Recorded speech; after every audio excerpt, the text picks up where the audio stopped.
We're good. Everyone, thank you so much for joining us for the event today that's entitled Taking to the Mission. My name is Raseshwar Madhava Das, for those of you that I haven't met.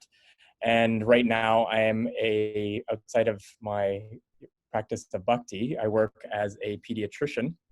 So today's event is specifically geared towards parents of devotees, so that we can learn more from experiences of others of how we can engage and empower our younger generation for the future.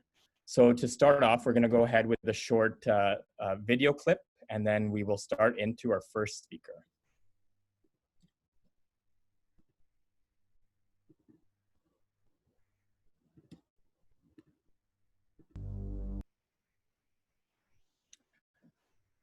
All right, thank you so much. And thank you for everyone who has joined us today. Before we get started, I should have mentioned this before, but all of us that have been working on this across Canada and the UK, So, my dear boys and girls,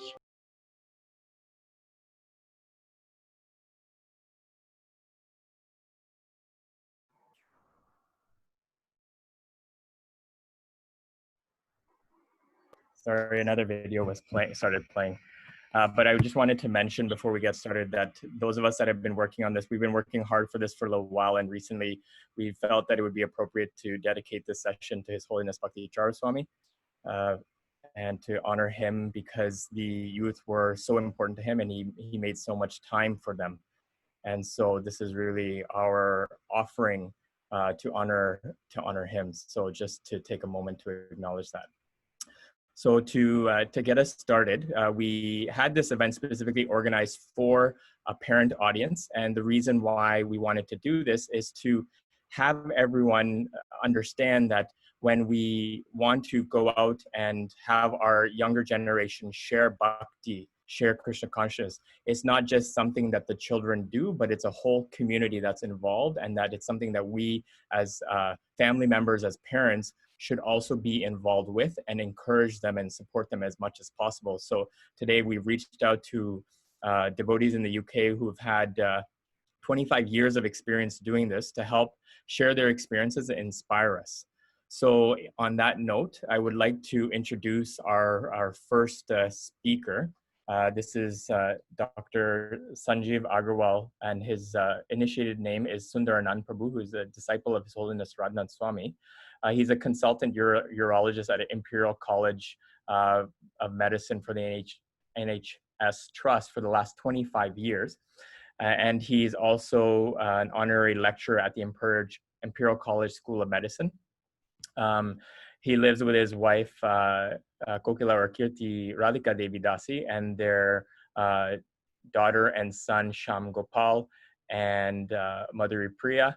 And he serves as a trustee and member of the Patrons Council and Patrons Working Committee at the Bhaktivedanta Manor in Watford. And he also serves as a mentor and deeply involved, recently completing the Haveli building project as the chair of the fundraising committee and in the design and building committee. So on that note, I will just share my screen for what we wanted to move to.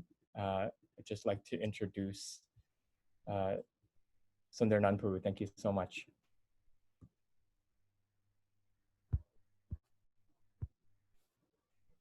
Please unmute yourself, Sundaranand Prabhu. Hare Krishna, and welcome to this reading from Vrindavan, which is our house, and you're seeing our beautiful deities, Radha Vrindavan Bihari and Nitai Gauranga.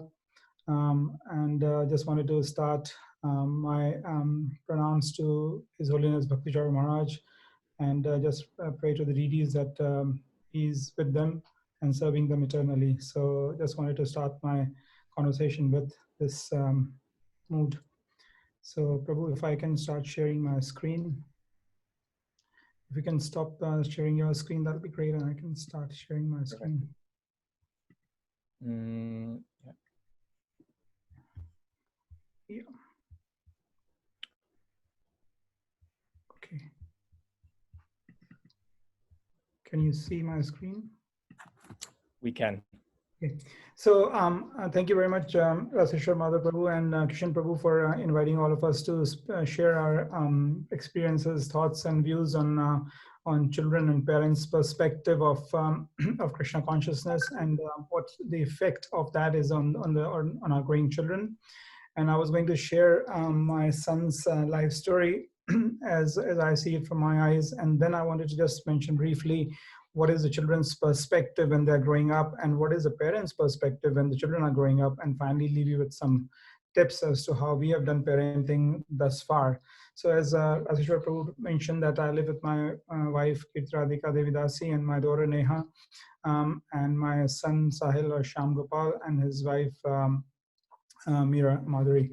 So Sahil was born in Portsmouth, and when he was 6 weeks old, we moved to Detroit for a year. And those who are in Canada, we then moved to Toronto for 2 years, and those were the two best years of my life. I was training at Sick Kids, and we used to live at Elm and Young.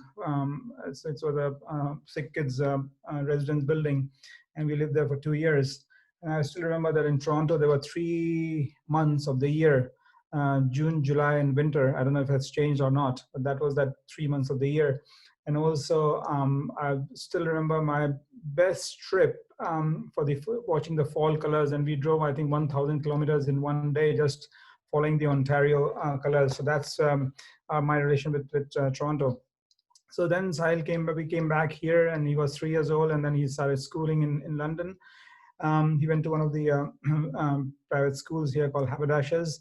And when he was 15, before that, he started hanging out with some these boys and girls who used to go to this Sangha where they used to be talking about Krishna consciousness.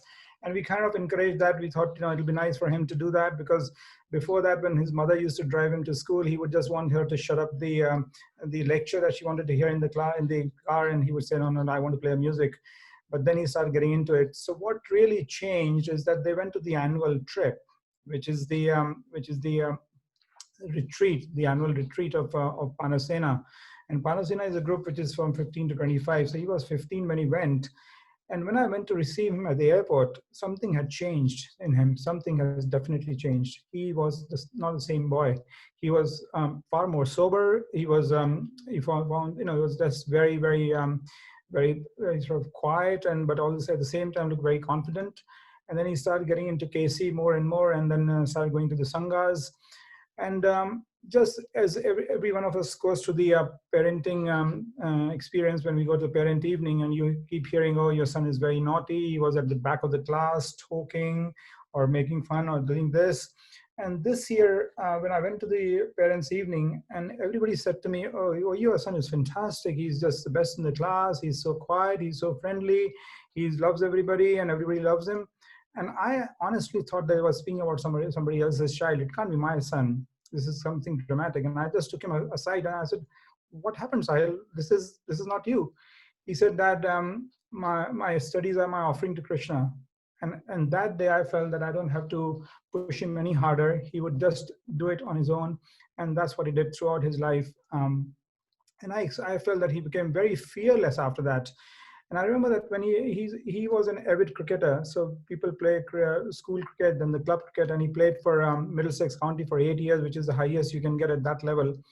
And once he went to a school trip, and he was not school trip, sorry, a cricket trip where the team went to South Africa, and they were going in a coach, and he used to sit in the front of the coach and chant. And I thought that was extremely fearless, because I couldn't chant in public, but he was fearless. He would chant, he would speak about it very, very boldly. And again, on the cricket field, he became very, very fearless. He was a Panasena chairman, I think, for about 4 to 5 years in between 2011 to 2015. And then he went to the university, where his choice of university was that I want to be in London because all my friends are here, and they lived in a base which they created on the model of Chapati, where 6 boys used to live together. They used to have morning programs. They used to have kirtan. They used to dance together and read together and enjoy together. And then his professional choice was also quite colored by his love for KC. He wanted to join the Avanti Trust. And then he came to me a few years ago and said, Dad, I want to live with you for my rest of my life. And I said, okay, why? He said, why? Because our Vedic culture says that when parents get older, the son serves them. I said, yes, of course, that's beautiful. But what about your wife? When your wife will come along, of course, she won't want to live with us. He said, Dad, don't worry, I'll find a wife who will be more interested. And that's what he did. He found Meera, who's 10 times more keen on studying with us. And they've been together with us for the last 1 year. And it's been absolutely brilliant. So that was kind of Sahil's journey. I just wanted to bring this point forward as to what do the children want to see or what they want to experience when they're growing older. So if we understand that philosophy or that their need, we can make sure that we can provide that, and then they can be well-rounded in what they want. So they have massive energy. So they need engagement of their body, which is the physical engagement. They need the engagement of their mind, and they need the engagement of their emotions. If we are aware of that, and if we can provide all the three to them, and that would lead to automatically to their spiritual engagement, you've got a all-rounded child. They want to experience the world, so we need to ensure that they have got the experience that they would love to have. And I'll talk to you how in KC they can get all that. They need the support when they need it. Only when they need it. You can't give the support when they don't need it. Otherwise, you're intruding on them. They need a role model to follow, and as a parent, you have to then rise to the occasion that you have to get more strict yourself and become, you have to try and have your character elevated, because you want your son to be not you need to be proud of him, and he needs to be proud of you. And then we have to be very aware that their peer influence is the major influence in their life as accompanying what they keep. So I saw through the eyes of Krishna consciousness that when Sahil was growing older and hanging out with these boys and girls, he got all of that experience through the Pandav Sena, and more through the Krishna conscious societies, KC Soc societies, the universities, him being a PS chairman. He learned management, he learned different trades, and these boys and girls are so talented. When you see their videos, and I saw a video when the PS had made an equivalent of certain videos, and that's on their website, and they used to do. So our house was like a PS house. All the boys and girls will hang around here. We'll get up in the morning and find few boys here in this room, few boys in that room, and so on and so forth. And people like Jay Shetty and all have been through this house. And I was looking at one of the papers when Jay first had his first podcast from our home, and I that piece of paper, I still have it saved. And he's like our second son. So these boys have an ultimate talent, and they also have their own role models to follow. So that's what the KC Krishna consciousness gives them, and their peers. So a few years ago, and I can't remember, it was 7 or 8 years ago, there was an extreme violence in London, and I was just seeing, and the youth were just rioting and breaking everything. And I was just thinking, all these KC Soc boys would never ever do that. They will be, chanting, they'll be doing kirtan, they'll have all the energies expend, but at the same time, they'll be loving, they wouldn't be violent at all, they'll be vegetarian, they wouldn't drink, they wouldn't smoke. And that's a huge comfort for the parents. And I don't know how many of you are parents who were either born in India or we have had previous generation in India. But there is something about parents' perspective, and parents have a specific concern about children growing up in the West. And one of the main concerns parents have is that how is my child going to imbibe the Vedic culture and values? Yes, they can do it at home, but that's usually not enough, because the fact is that their peer influence is so strong. And there's so much of smoking and drinking and other things in the school that they just can't avoid that. So the company they keep is so essential, and with the case being in the KC Krishna consciousness societies and in the company is just such a huge benefit. I can't even be so grateful. And how can I protect my child from doing wrong things? How can my child become an all-rounded person, but at the same time have very good values towards other? But at the same time, I would like to give my child independence, but at the same time, they should not be spoiled. So you have these concerns and perspective, and you get all that through in the KC Socks, Krishna Conscious Company. I'm going to end here by giving you a few tips as to how we saw a few things through our children, and that's what they've imbibed the values. One thing is that we always made sure that we were there for them, in the sense that Neha had different needs, and Sahil had different needs. So I was always there for Sahil's cricket throughout. I would stop my clinics or my operating sessions and be there for his training. I'll be there for Neha's timetable. My wife would make sure that they study with her, etc., etc., and whatever needs to be done. And one thing we did was every week or every 2 weeks, we would sit down for dinner and ask the same question, same boring question again. Is there anything else we can do for you? Because we don't want them to come back after 15 years and they this, you never did this for us. It may answer maybe still no, but they were still asked. And I think for me, the most important thing is that we be a part of their life as a friend, as a role model, and someone they could rely and trust. And that is so essential. And love is the only currency which works. Verbal, written, expressed love. And then they'll always reciprocate. And this will allow them to be locked in love for the rest of their lives with you, and they'll never leave you. So I'm going to stop sharing. And I hope I've not exceeded too much time, but those were my perspectives of I only could share my one child's life journey here, but I hope I've been able to put the point across that how essential I think in the Western world is exposure to Krishna consciousness to your young children. Hare Krishna. Thank you. Thank you so much, Sundaranand Prabhu. So before we move on, one thing we wanted to do is just to encourage the parents that are on the call, if they could just turn on their camera, because one of the things we want to do is make it a little bit more interactive. So if people could just take the opportunity to introduce themselves with perhaps their name, if they have any children and where their children are at, in terms of their level of involvement with, in Krishna conscious, in bhakti, how old they are, and if they have any ambitions or aspirations for their children, if they have any concerns. So we would like to, the speakers would like to understand the parents a little bit more, so that we could, help in a more, specific way and be more supportive. So if people could please turn on their camera and introduce themselves, we'd really appreciate that.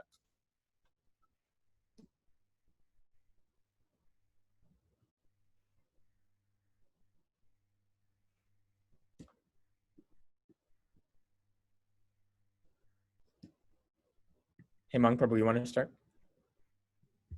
Sure, Prabhu. Thank you for letting us know about this event. Basically, in a position where we are expecting a baby soon. So I'm just curious about,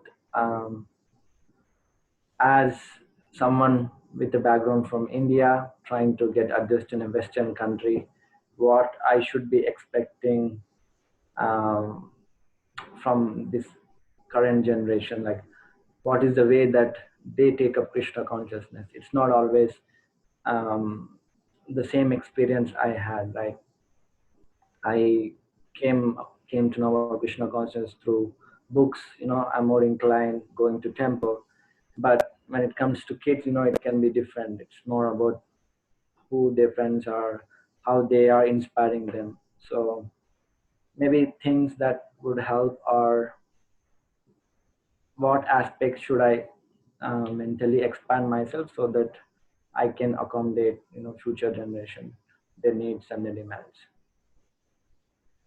Okay, thank you very much. I'll ask Anuradha Saki, please. Hare Krishna. Hare Krishna's Prabhu's, please have my humble listeners of Krishna Prabhupada. Thank you. Sorry, I was a bit caught off guard. I have a 5-month baby right now, currently, and a 5-year-old. So things are chaotic, to say the least, in balancing the needs of both. But I think our underlying, both girls.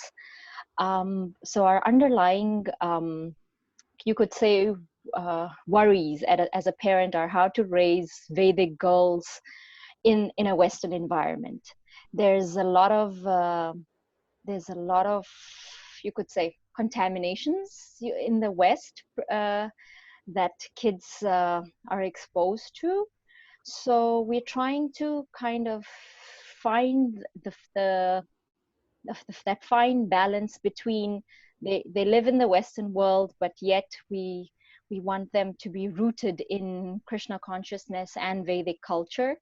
So I'd really love to know how to raise strong Vedically rooted children, given that not all of us live in the dham or live, in immersed in closer to Vedic culture.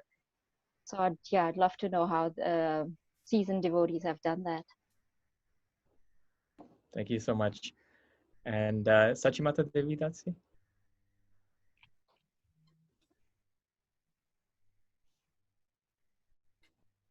Is Sachimata there?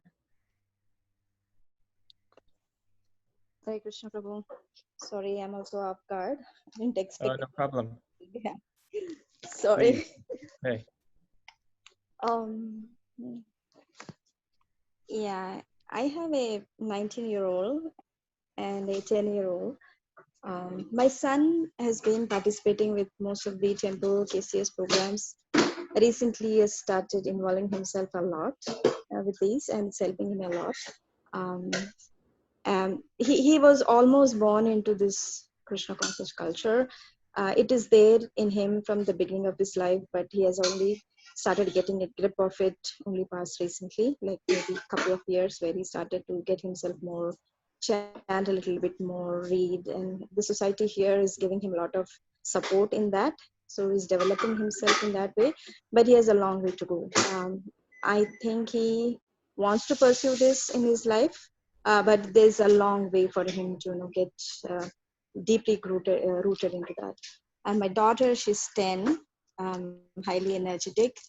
I'm actually trying to keep up my pace with her, but she understands. I mean, she's properly born in this culture, but I have my own apprehensions, right, with her.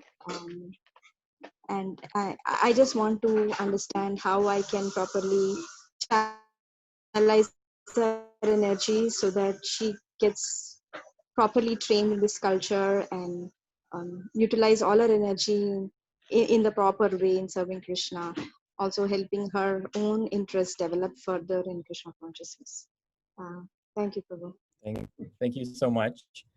For those that have possibly just tuned in just within the last few minutes, the parents are on this call are just introducing themselves, just with their name and their children and where their children are at in life, and their any specific concerns or hopes that they would like to gain from this session. So if Satish Prabhu or Rahul, if either of you want to introduce yourselves, we'd really appreciate it.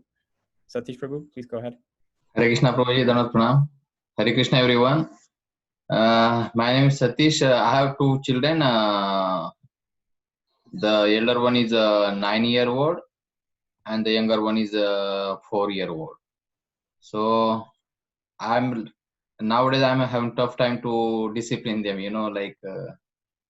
I want to give them their own freedom as well, and I don't want to mold them in my I don't want him to be like my kind of personality or something. Don't force him to be something like that. But same time, I want him to be like discipline also. So, and then the younger one is just following, how the younger kids follow the elders one. So she's going to that phase now. So yeah. So if I can get some help from this forum, that's really helpful. Yeah. Thank you, Prabhu. So if there's anyone else that would like to introduce himself, please turn on your camera, your mic. And if not, we can keep moving forward. So the next speaker that I would like to introduce is Chitti Shakti Devidasi. She's a disciple of His Holiness Bhakti Swami and also based in London. She has been a mentor, Sangha leader for many years, and she's been doing their Krishna Conscious Society events since 2002. And I can definitely say myself, coming through the UK in 2005, I've also experienced her amazing capabilities to help influence the younger generation. She graduated also from Imperial College, and she's a medical doctor as well, and she's a consultant psychiatrist. And she brings to us like 2 decades of experience of trying to bring together both science and Krishna consciousness and trying to connect the two. And she's done this in very diverse audiences. And she regularly speaks on BBC Radio on mental health, well-being, spirituality. That's received over 200 million listens in the last many years.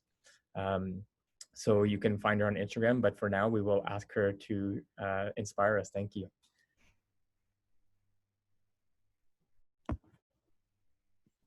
Hare Krishna, everybody.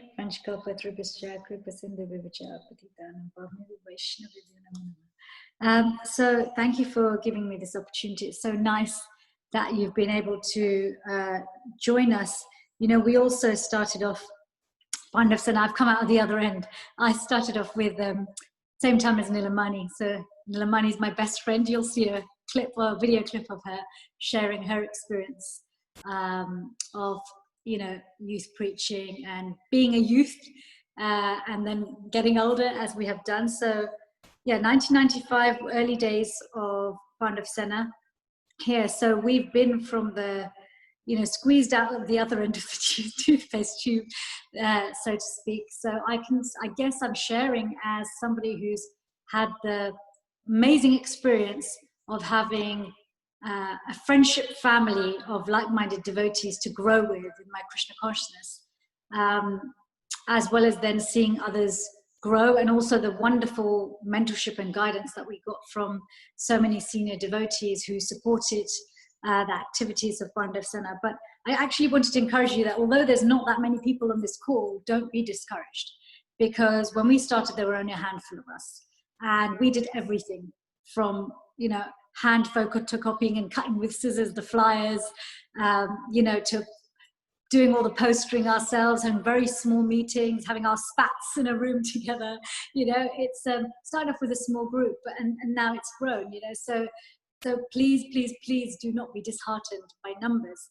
So I know a few of you, you've got kids of different ages, and we heard in the video that we watched that, you know, children are tomorrow's leaders, but they're also our community. They're tomorrow's community. What ISKCON, what our community, what the consciousness of this planet will be in the future is heavily reliant on our children, because they will be the adults of the future.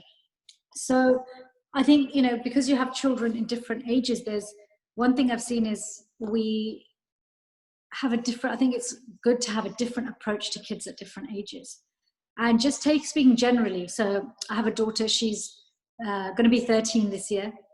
And, you know, prior to the age of 11, so I would say that I think you have a similar system to America in terms of schooling. Up until 11, so pre-middle school, children, whatever children see their parents do becomes the default, becomes normal. So as parents, you know, we have so many concerns and worries and aspirations even. Oh, I want my child to not just be a devotee, I want them to be a really great devotee, and I don't want them to be distracted by anything in the material world. We almost don't allow them, we forget our own childhood and our own experiences. We can put a lot of pressure on ourselves and on our kids inadvertently in our good wishes and our hopes for them. But actually the first 11 years, I would say, starts off with everything they see us do becomes normal. Okay, becomes default. Those are the roots, those are the foundations. Even if they move away, even it's temporary, they come back. So they learn everything from us. If we're preachers, preaching becomes normal. If we have a respectful relationship with them, they learn to have a respectful relationship with authority. We are their first relationship, you know, we're their first example of what it's like to relate to authority. And that even, you know, extends to their relationships with their gurus. I've met so many devotees, when they've struggled in their relationships with their gurus, it's generally linked back to how they've experienced their relationships with their parents. They also see our relationships with each other. And that's equally important, because that's where they get their sense of community from. And, you know, I can say, from having been in Pandav Sena for so many years, that for Anyora, my daughter, it's just normal that those devotees you serve with are like your family. They're who you grow with, they're who you live with, they're who you leave with.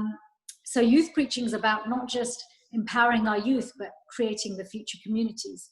So I really wanted to share that, you know, this pre-11 stage is very much down to us. And if we look at youth groups generally, where we have facilities for those who are younger than 11, it tends to be through crafts and activities, maybe dramas, etc. The way of life, the way of living comes from us. Then comes the turning point when middle school or high school, whatever you want to call it, you know, kicks in.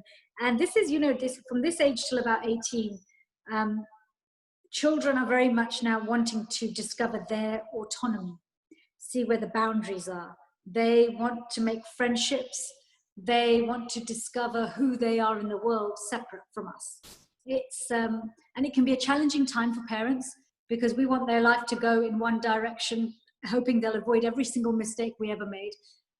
But actually, the healthiest thing that can happen at this time is to having, like, you know, like Sundarananda Prabhu was saying, a loving, trusting, respectful relationship where they feel they can approach us about anything, whilst we give them a wide berth to do what they want to do. And actually, if we've set a good example in their first 11 years, then even if you give them a wide berth, they don't stray so far, because already we're laying down the foundation for the Sukriti, the seeds are being planted. I mean, when Anyura was a little girl, I would still carry on doing the KC talks. I was pregnant and I'd carry on.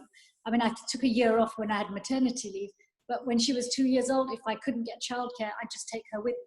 But I had to know my child as well. She's the kind of child who was able to sit, you know, at the side and maybe make the odd comment here or there on the talk, but she wouldn't really interrupt. So I take her with me. So for her, that became normal. So now I see her, and it's interesting that the way her autonomy's, you know, manifesting, and her sense of wanting to, okay, I'm someone too. It's interesting, it really became apparent. So we have disciple meetings for disciples here. And so she's now of the age where she can attend Pandav Sena programs, because we have things for, you know, 11 to 14, then 14 to 16, and then 16 to 18, and 18 upwards. And she was doing a check-in, and she said, I am now, you know, I think this was last year, I am now officially at Pandav Sena. And she was so happy, so excited. And somebody commented, oh, Anyora, you've been at Pandav Sena since you've been in your mum's tummy.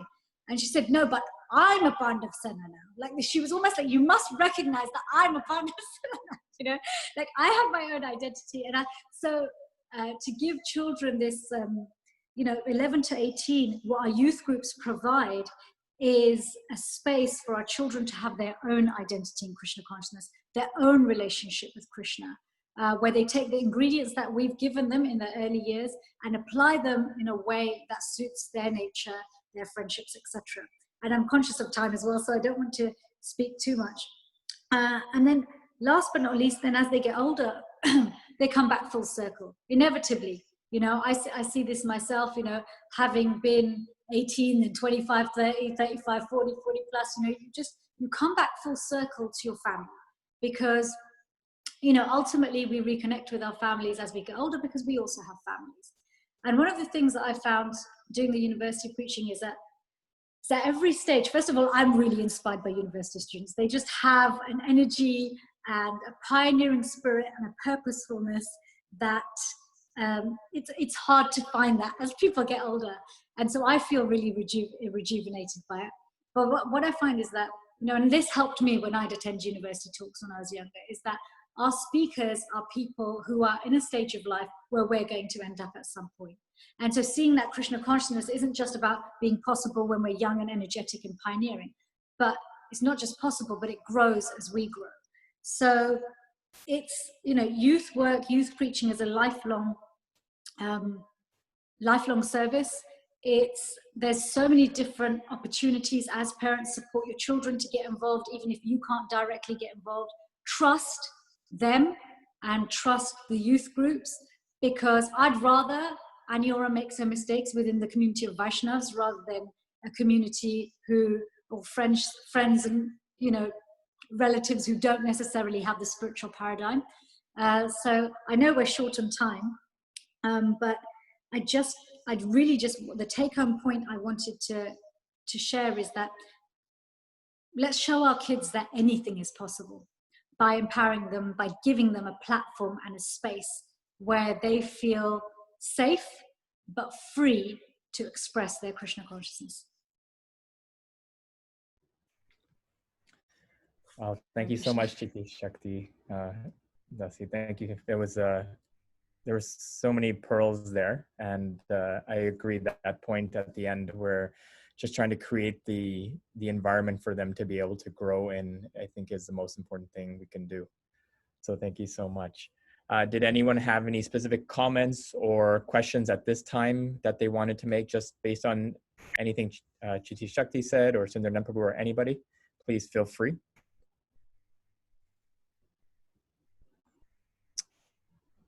Okay, so then we will move on to the next speaker, who is Sandipan Krishna.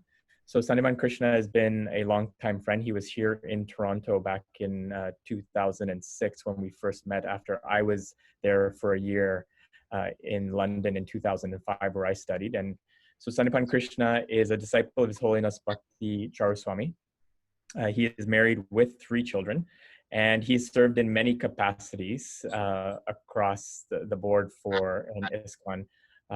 Namely, he prior used to be like the chairman of the Pandava Sena, the lead of the entire country's Krishna Conscious Society club, as well as now recently, off the back of some of those opportunities, he's now grown into being the point person for Russell Brand, who's a famous comedian in the UK.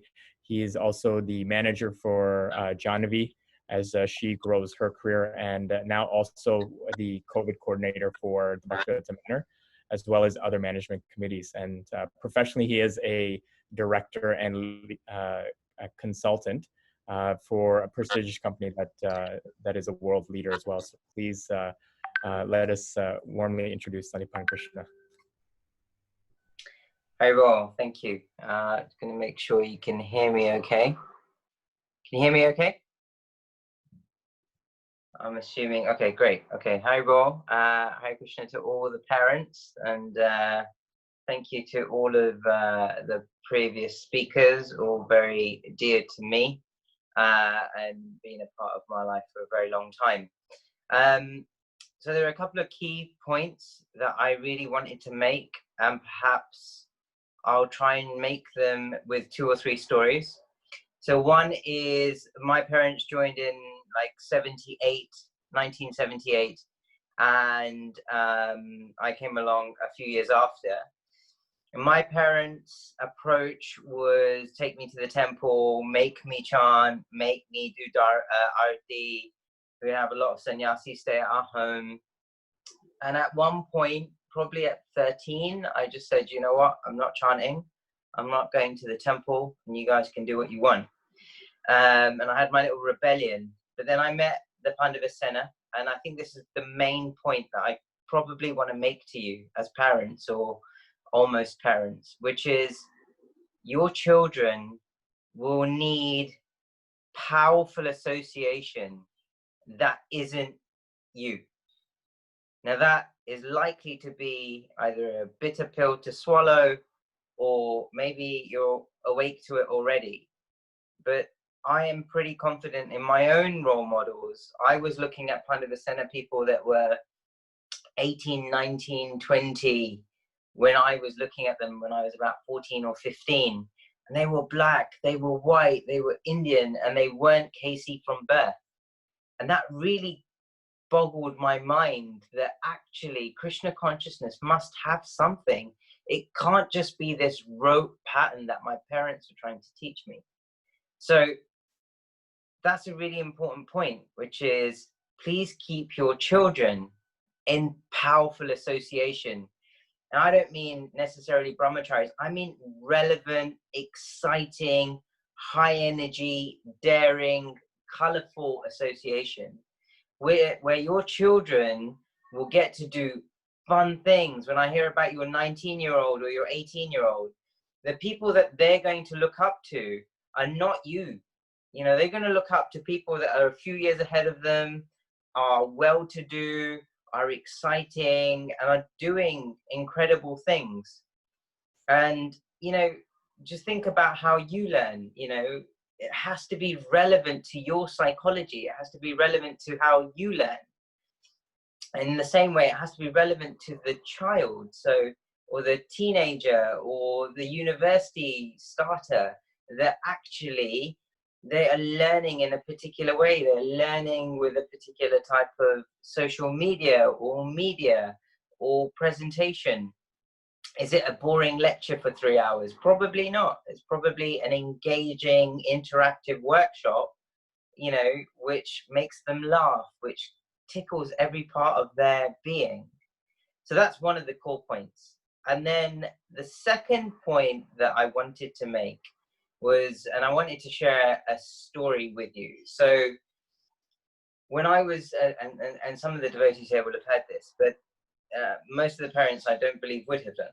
So at university, we would be preaching, and preaching is so important because you're bringing new people, ever fresh qualities, new skills, new talents to a already fairly concentrated pool. But actually, when these new people join, what you find is, and you engage them in wonderful service, that everybody else gets energized. And I was looking at this a little while ago. Why does Krishna consciousness, why does devotional service soothe the heart? And I spent hours, days, weeks going through Bhagavatam, going through CC to try and understand what is it about devotional service.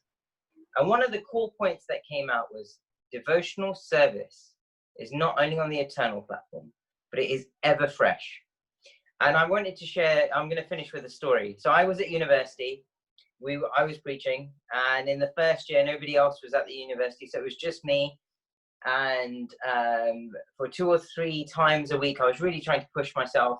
I would put out, 3,000 flyers, 3,000 posters for every single event, and it was, it was engaging. And it would protect me personally from Maya, because in life, you have a choice. You can either pick Krishna or you can pick Maya.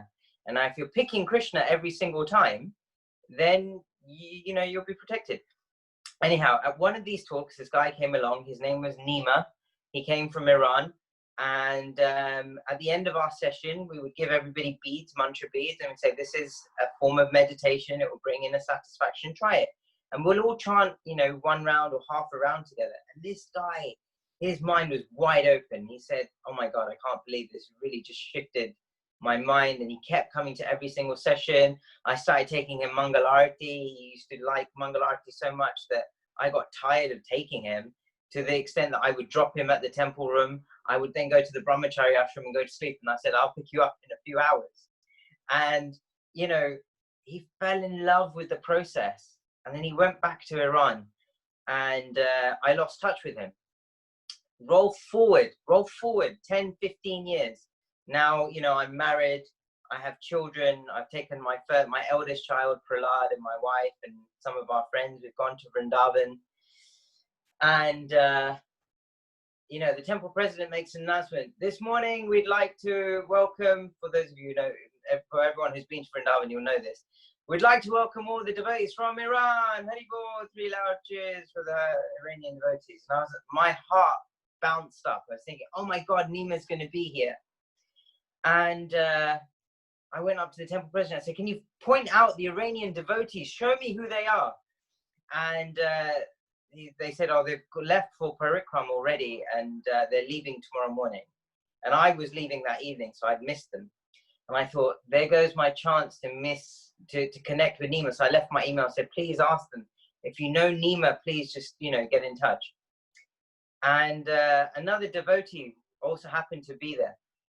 And he used to help preach. He used to be our speaker, actually, at the university. And he came back and he said, Sandipan, guess what? I said, what? He said, in Vrindavan, did you know there were these Iranian devotees there? I said, yes, but I missed them. And he said, you'll never guess what? I said, no. I said, did you see Nima? Did you find him? Did you make connection with him? And he said, no. And I said, so what are you talking about? I have no idea. Why are you so excited? He said, I asked these devotees, how is it? Yeah, A, do you know Nima? And they all said yes in unison. We know Nima. And then they said, you know, something that changed my life forever. And I want to convey the energy to you. They said, we know Nima because he made all of us a devotee. And it's the reason we're in Vrindavan. So if you want your children to experience Krishna, if you want your children to be in a situation where Krishna has to help them, then please, it's my sincere request, please give them access to role models that they will look up to. Give them the freedom to preach however they want, with all energy, with all resources, with no judgment.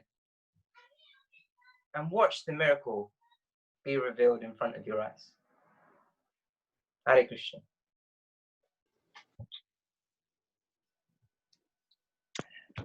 Wow, thank you so much, Sandipan Krishna. That was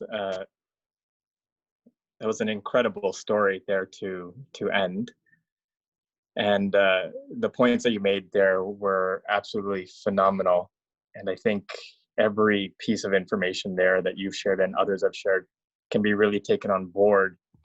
We can all definitely find a way that we can improve not only ourselves, but also what we can be doing for the next generation. So I really appreciate that. I just wanted to now take the opportunity to ask if those that are tuned in, if they had any specific questions now for the speakers as we start to wrap up our session. Any specific points that they heard or anything that they would like to ask that may not be exactly related to what was spoken. So please go ahead. Hare Krishna Prabhu's question from my side. This is specifically to parents who are actually Krishna conscious kids and now they are parents. So how would they feel when their parents try to know more about their friends, or when they try to be more friendly with your own friends? How do they feel? Like, do they feel comfortable, their parents trying to be more friends with our own friends? Because we want to know what is their circle, how do they behave, and what are their habits.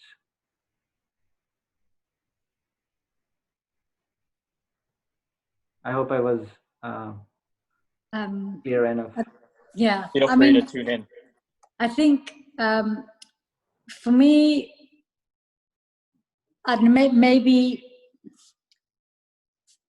for me, it's, so I'm sure Sundarananda Prabhu can speak from a father's perspective, but for me as a mum, I found that when Anyura was younger, it was just organic that her friends were part of our life, whether they're devotee friends or school friends, and I was part of their life, so I knew them.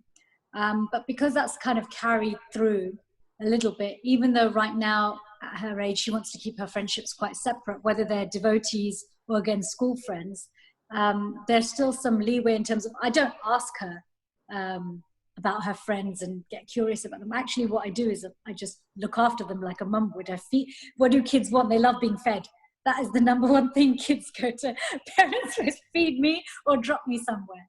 And if you can do that, if we can selflessly serve them with what they need at any time, then we organically, at least I've noticed this, I organically start to then understand what her friends are like, what her friendships are like. And yeah, to the point where then I also then have individual relationships with them. So yeah, I think my personal experience, I mean, I know you yourself, I think you mentioned that either you're about to have a baby or your babies are very small at the moment. Yeah, about to. So don't worry too much. You know, a lot of the things about being a parent, I'm sure Sandipan and Sundarananda Prabhu will say the same thing, that a lot of the things we learn as we go along, Krishna empowers us. He gives us the intelligence to do what's right. And it depends on the nature of your child. So try not to worry too much and plan too much now. As you get to know your child and their different likes and dislikes, and as you grow in your spiritual life, everything will start to fall into place automatically. But I would go with what Sandipan's saying, is don't force anything, especially the older child gets, because when you force it, inevitably, even if they have a taste for something, the minute we start forcing, they'll not do it, even if they originally did want to do it, just because it feels like it's being forced. Right. I think as a parent, I think if anybody says that they don't want to know what their children's friends are or who they are, they're lying. Every single parent wants to know secretly what their children's friends are and who they are and what they're doing and what is my child doing. That curiosity is always there, and that's a very healthy curiosity, because you want them to be protected, you want them to do the right things. I think the key issue is that being a friend, not being a parent as somebody who's got a whip in their hand, or I don't like this, or I don't dislike it. If they see you as a friend, they'll come and reveal to you more than if they see you as a very strong-headed father or mother. That doesn't work. And I think the issue is that you make the environment so conducive for their friends to come to your place that they would not have any resistance, because what they like to do is that when they are in their own rooms, if the parent is just sort of trying to peek in as to what happens, they feel that independence is being encroached.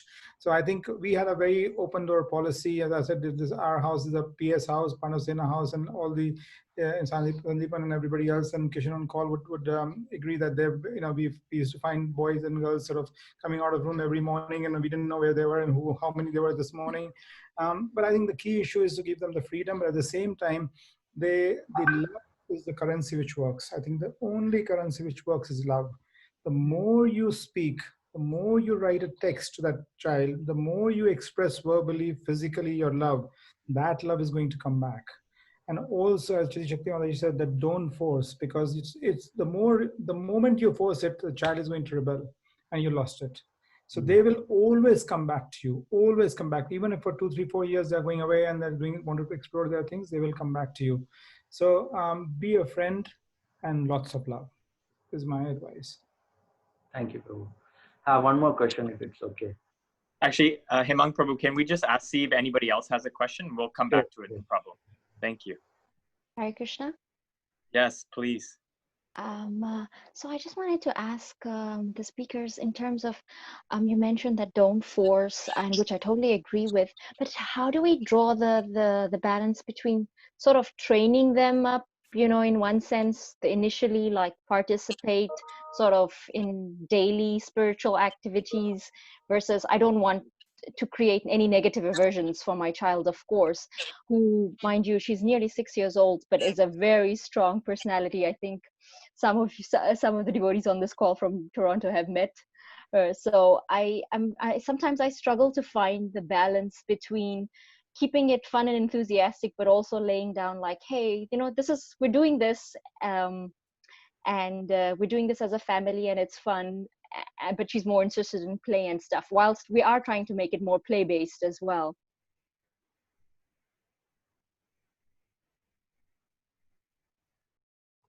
Shall I? Okay. Training. So just elaborating a little bit more on my answer about pre-11. It's I would caveat with every stage of a child's development, as you've got to know your own child. Okay, some children are more passive. Some kids are more independent and fiery and strong-minded. Some have a short temper. They're all different. They all come in with their natures. Krishna sent them like that to help us grow. Honestly, especially when they're young, the key thing is what's our own Krishna consciousness like, because kids learn through imitation.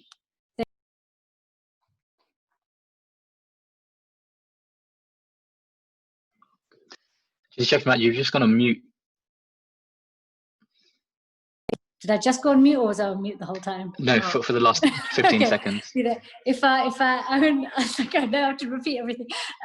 If I own, so for example, if you're getting up and you're doing deity worship and the children see us doing it, they will automatically, they'll grab the bell, or they may want to hold an incense which isn't lit and join in.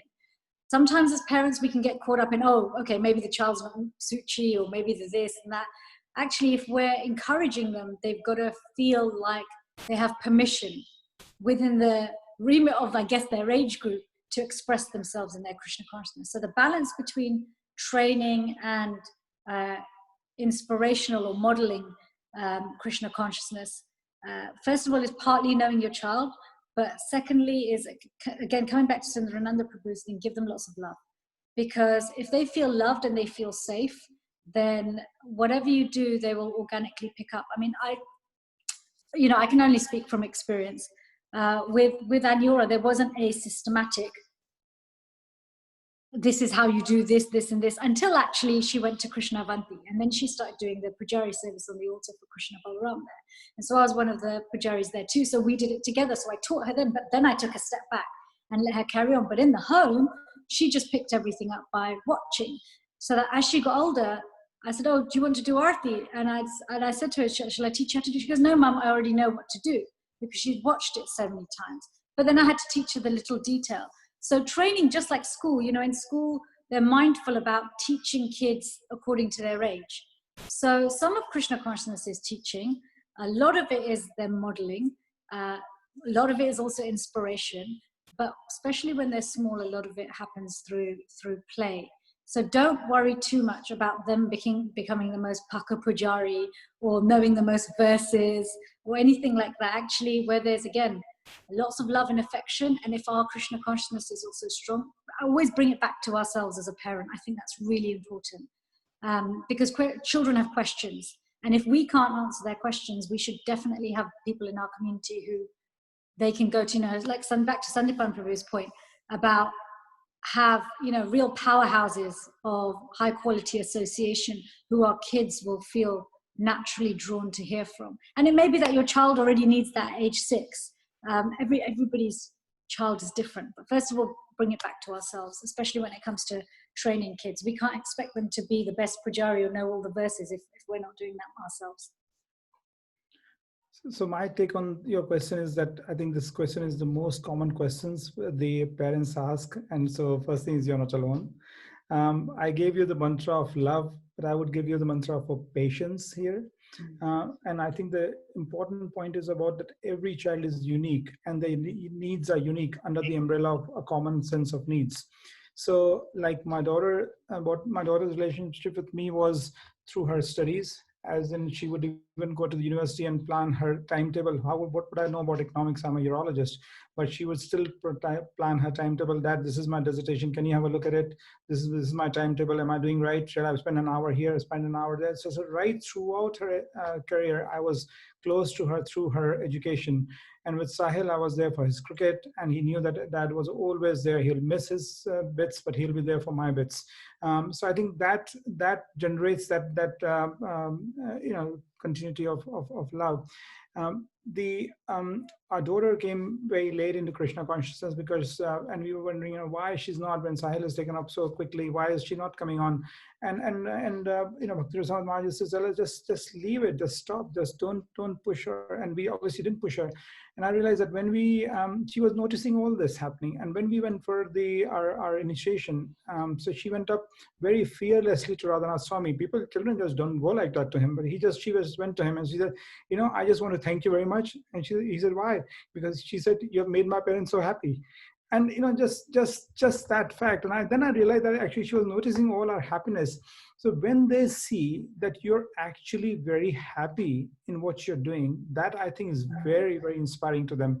If you're doing it as a chore, if you're putting on, the husband puts on the wife puts on the husband, they watch that. And that is something which is very inspiring to them. And then just wait. So like when we talk about prayer, we said we have made the prayer and we are in the waiting room of the Lord. So just do the prayer, do the wish, and just wait, and it'll all come back. That is my take. Thank you. Thank you so much. I was going to ask, can we ask Sandipan Krishna Prabhu to comment on this, purely because he's got 3 young kids, and I think he's probably got some really good insight.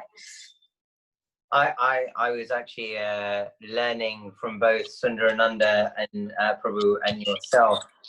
So I don't have too much more to add. The only thing I was thinking of was when we were expecting our first, I picked up a book that said how to make your child a genius.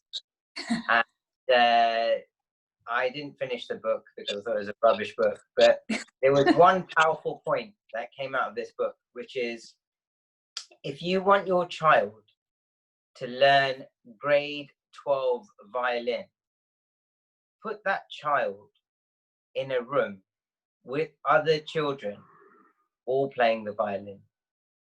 And so my short answer is the same point that I've been banging on about, which is, yes, absolutely. The love that Sundrananda Prabhu is talking about is pivotal. Yes, the freedom that Chitti Shakti Mataji is talking about is absolutely pivotal. But from my perspective and from my own experience, the third very important element is put them in the association of people that they will look up to. You know, so if you want them to learn kirtan, put them in a room full of kirtaniers that they love and respect and trust. If you want them to learn verses, put them in a room full of people and philosophers that, you know, they can look at and go, wow, I love the way that that person is speaking. And so ultimately that is my only perspective. Haribol. Can I ask a question? Yes, please, Satish Prabhu. Right. Thank you, Prabhu. So this question is to, I will say, all the speakers. I'll try to more relate with Sundarananda Prabhuji and Sandipana Prabhuji. So my son is like 9-year-old now. He's full of energy. Like both his parents, like me and my wife, both are introvert, but he's extrovert kind of person. Lots of into games and play. Everything is good with him. Only thing discipline part is missing. So as a those are some lacking from our end. So we try different sticks to discipline him. So sometime now, like last season, he was we put him to professional soccer this thing because he loves soccer. So we put him for 1 year so that we thought he'll become a discipline. He will learn some team spirit. So team spirit is there in him, but discipline part again he missed for that year.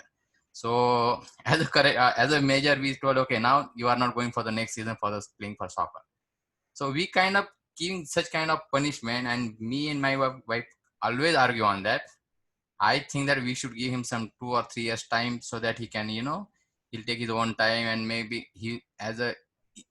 in a team he can become more disciplined and all these things through the sports. This thing he's into the Krishna Kirtana, Krishna conscious activities as well. He's doing like today morning we had for ISKCON Brampton, we had this Aarti singing seva.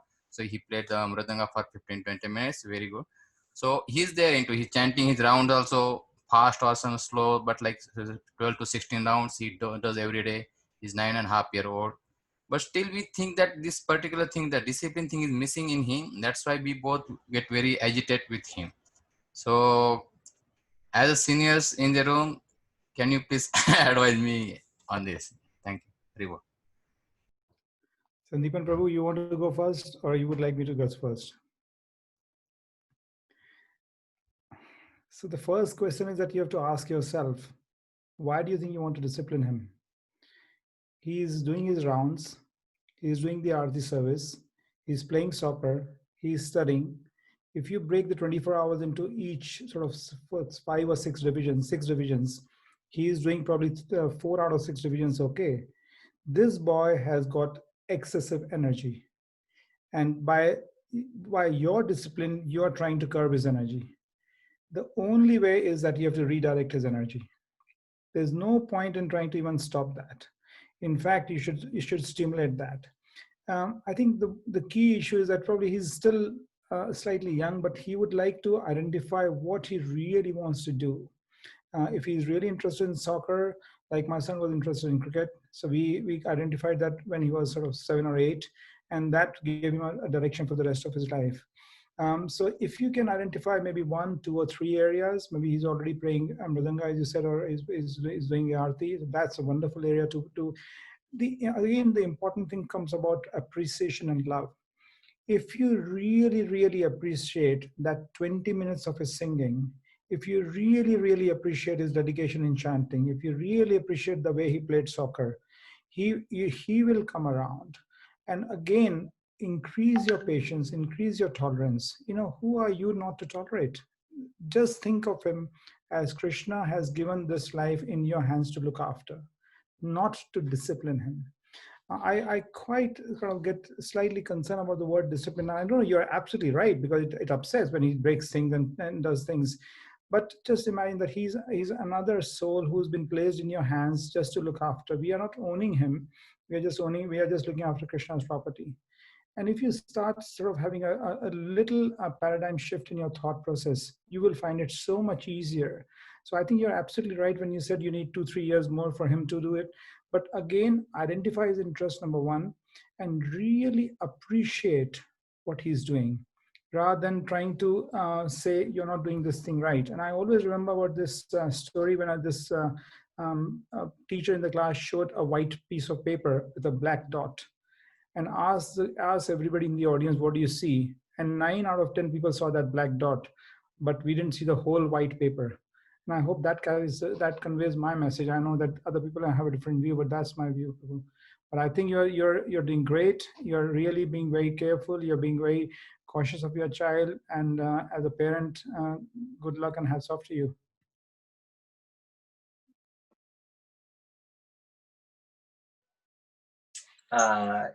I don't know if I have much more to add. I have an 8 going on 9-year-old myself, and my only kind of approach, you know, I also have the discipline streak in me, and I have elders like Sundarananda Prabhu guiding me to learn to love my children and give them that security more, which is really important. And the only point I was going to make actually is don't underestimate your own child. When I got the news that my spiritual master had left this world, I told the children, I said, sit down, we'll all sing Nrsingadev prayers together. But I couldn't even make it through the first line because I had a very close connection with my spiritual master, as did all of his disciples. So I went in the other room and I just burst into tears. And Prahlad, the eldest, came and he said, Papa, why are you crying? And I said, you know, I'm feeling sad. And he said, but you shouldn't feel sad. You know, Gurudev has gone to Krishna, and that is the perfection of life.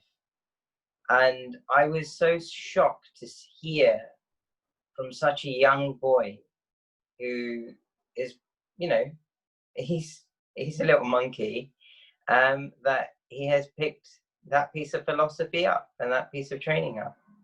So don't underestimate. They will flourish in their own time. Haribol.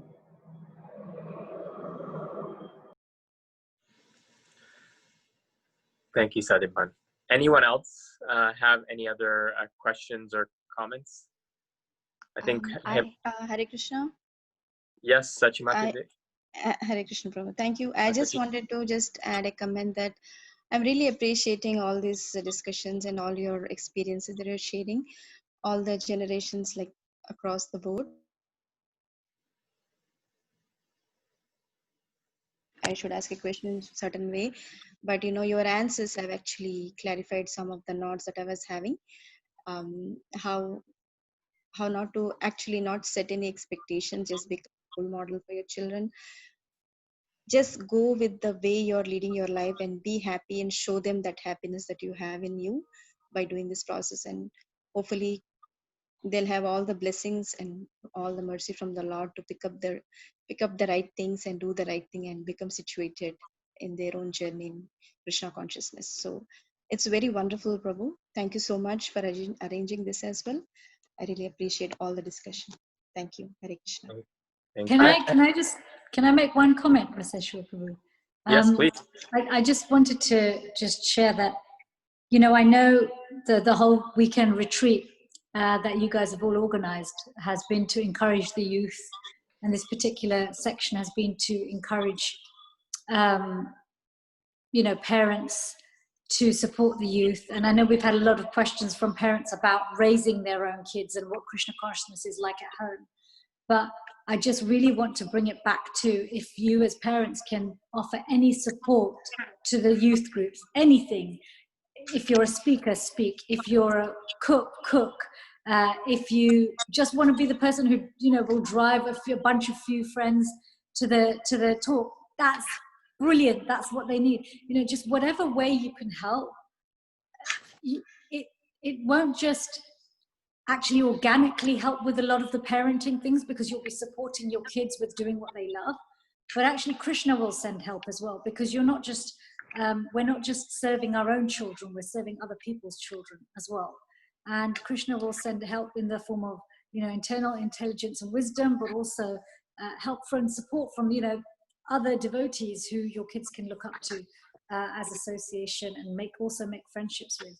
So please, if you can offer some support, and it will feel like for some time like there's so few doing so much and so many of the tasks, but stick with it, because every little bit counts, and no endeavor is too little. So please, whatever support you can give to the youth, it was brilliant. Thank you, Chishi Shakti Mataji, for just bringing it back to the overall focus. Thank you. Anyone else? Hare Krishna. Please. I was wondering, yeah, if there's a chance to ask another question. I'm not sure in terms of timing. No, you can go ahead. Okay. As long as the speakers are okay. Okay. So, well, firstly, thank you so much. This is so useful, and I think it's the discussion part that is really, I think, that we miss. And I mean, sometimes we get to hear all these parenting seminars, but it's this real world examples that the speakers are sharing from their own lives, that it's really very, very precious. So thank you for this. My question was around if you have the choice. I think Chitta Shakti Mataji sort of touched on it.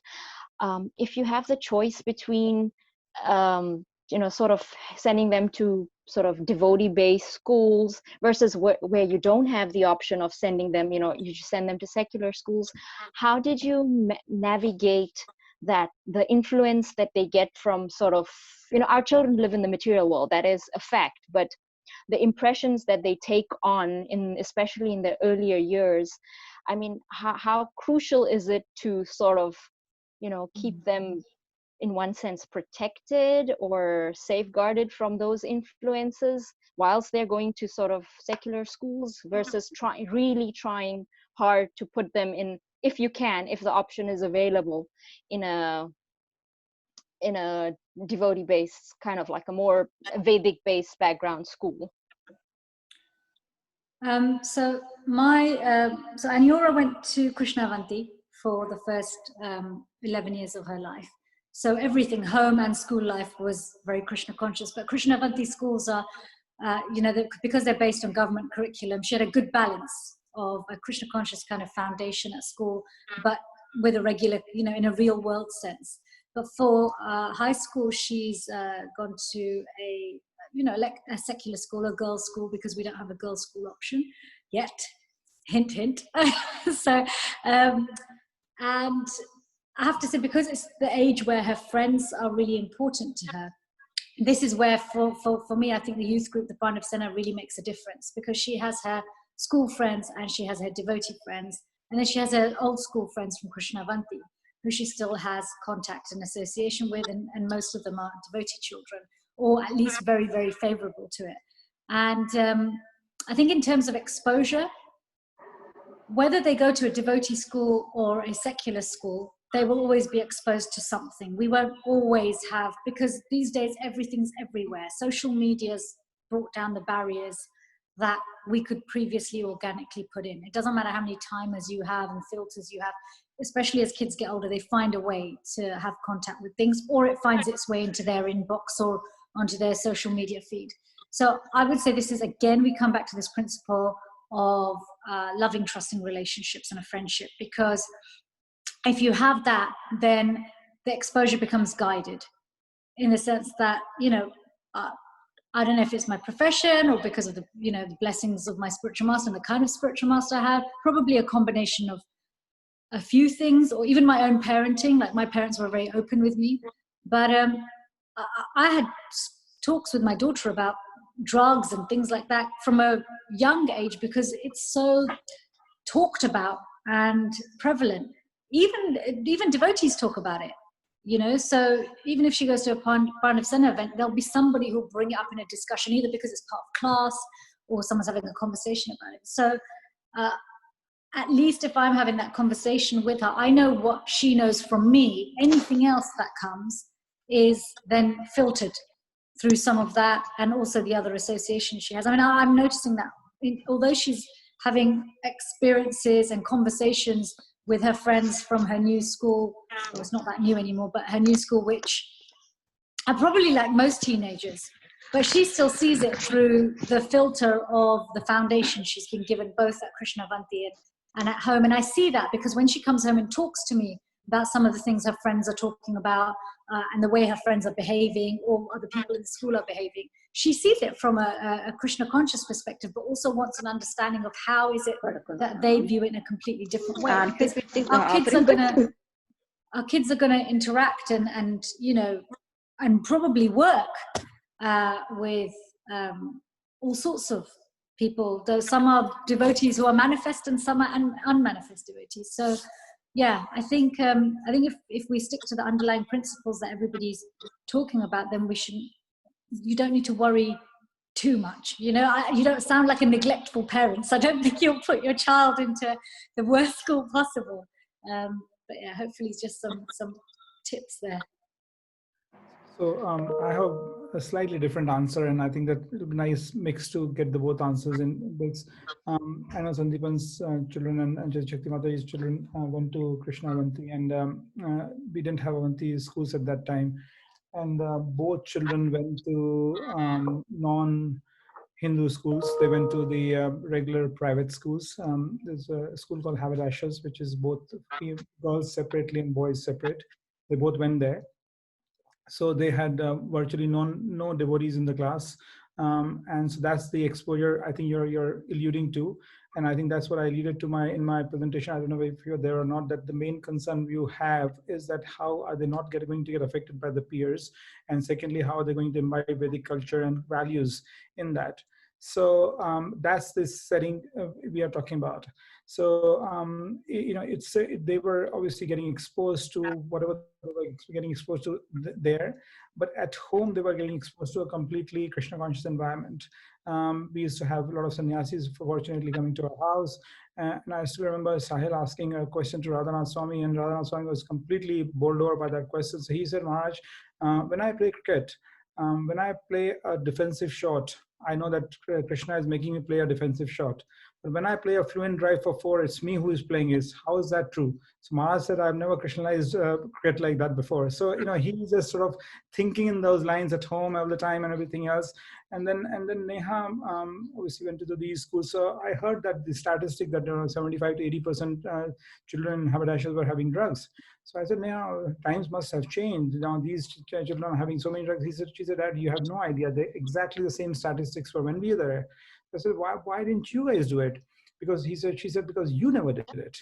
So I think then I realized, wow, you know, how much I was seeing us doing what we were doing, and we were just so lucky, obviously fortunate. But I think from your perspective, if you don't have a Krishna conscious school like Krishna Avanti or Avanti schools, you have to put them into a school which is, you know, going to be mixed, and that is there. So there's no choice. Now, where do you go from there? You give the best possible values at home in a very non-committal way, non-forcing way. And if they find their youth group as like-minded devotees, and that's why I think Raseshwar Madhaprabhu is trying to really push this through. If you even have 5 or 10 parents together forming this group, at least they can start, you know, mixing with them, and then they can have that environment. So I think that's the best bet you have, and then just pray to Krishna. I just had one small thing to say, and that was, I was going to give my own example, that I just went to a regular school. It was a mixed school, and Pandavasena provided me with the higher taste. So, you know, my friends were going out drinking and clubbing on a Thursday night and a Friday night. And, you know, my parents were very strict. That was never going to happen. But more to the point, I had something to say, because I went jamming last night. Oh my God, I've got blisters on my feet. It was amazing. Or the Sunday night kirtan was so elating. Or, you know, there was a house program on Saturday night with just, you know, all these boys and girls, and they're at university, and, you know, it just felt really exciting and really energetic. And, you know, I think if you give your children the opportunity to have the highest spiritual taste, even if they are in a regular school, the material energy will have zero on it. Absolutely. That's such a great point. Thank you so much for that, Sandipan. Yeah, I also went to a regular school, and this is the thing. Regular school might offer other distractions and allurements, some of which are probably, you know, they were fun, but what KC offers us is so much more fun. So whether that comes from the parents or whether that comes through Pandavasena or the youth group, I can't remember what you call your youth group there, but it's yeah, absolutely. I love that answer from Sandipan. That's absolutely what works for us also, is that you come into something like Krishna consciousness and everything else just pales in comparison. It's not even like oh, actually I really miss this side of being with, you know, my old life. Not at all. It's actually, it's even more, it almost makes you want to wholeheartedly commit even more, because you've seen both sides. Thank you so Thank much. you so Anyone much. else have any last comments before we wrap up? We should just finish up. Sorry, I forgot to his initiated name, but Hemant Prabhuji had a question and you asked him to park like where. Yes. Hemant Prabhu, are you still there? Yes, Prabhu, I'm here. Yes. Go ahead. My question is more about the relatives that we actually left from back, because we are living in a nuclear family. There's no cousins for the kids. So what kind of environment that we can provide that makes them feel that, you know, they don't really have any cousins, but they should look up to their own friends as their cousins in the temple or Krishna consciousness friends. So any ideas on those?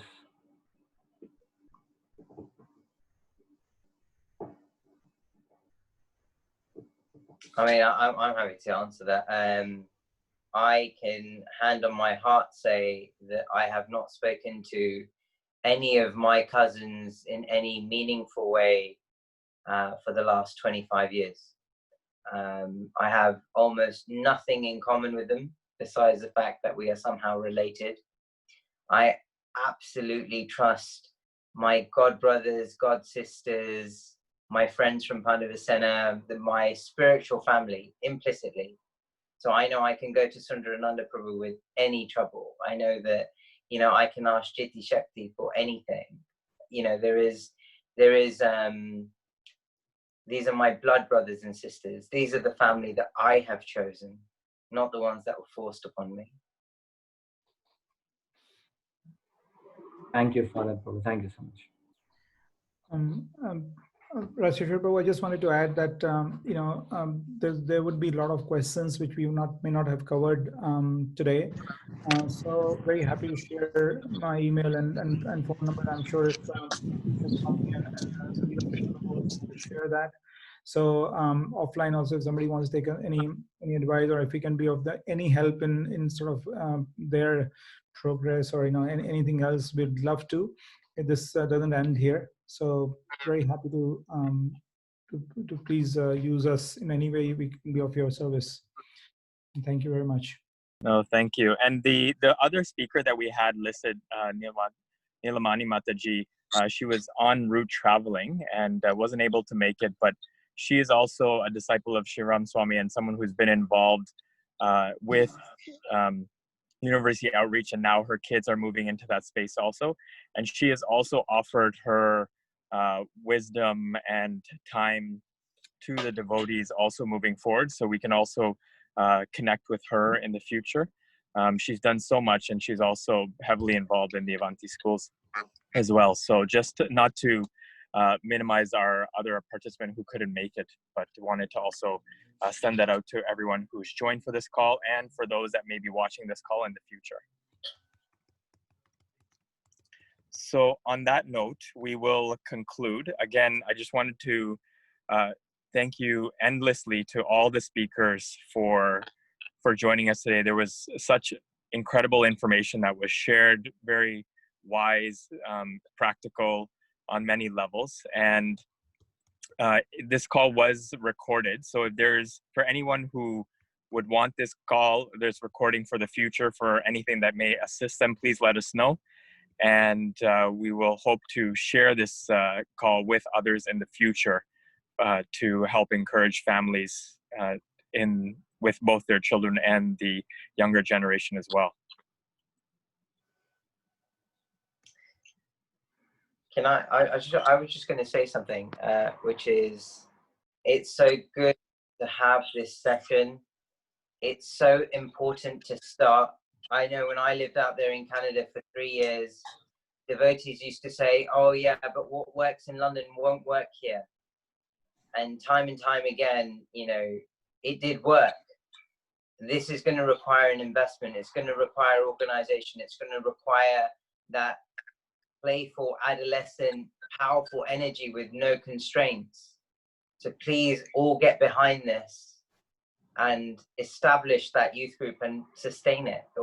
It is critical for every single chapter in every single temple of ISKCON. The youth project is it is the most important project.